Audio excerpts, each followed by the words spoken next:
ৰিহা এখন লওঁ বুলি আহিলোঁ। এয়াহে আমাৰ গহপুৰৰ ভিৰ ভাৰ পাৰ হ'বই নোৱাৰি। বলক আমি দোকানলৈকে আগবাঢ়োঁ।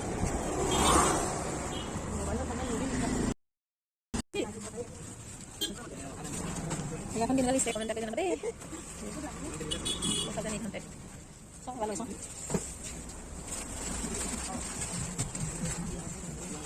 বাইদেউ তুমি কেনেকৈ ক'বচোন।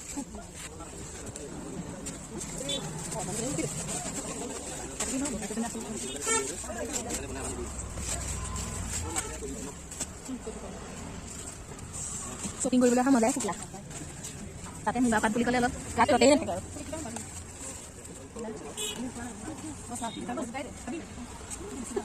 কিমান লাগে?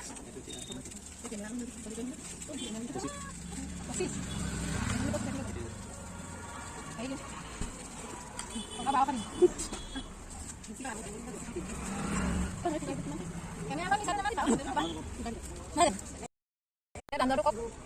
ফিক্স প্ৰাইচটো কওক, তুমি আমি নিব পাৰোঁ। ইমান দাম কৈছে দাদা। খুচুৰা দাম ক'ত বিচাৰে? ৰাইট, আপোনালোকৰ ফালে এখন ৰিহাৰ কিমান দাম কমেণ্ট এটা কৰি জনাব কিন্তু দেই। আমাৰ ইয়াত 2000 টকা পৰিছে। আপোনালোকৰ ফালে কিমান কমেণ্ট 2000 টকা দিয়া ফিক্স হ'ল ল'বলৈ লৈছোঁ। এয়া পইচা উলিয়াইছে।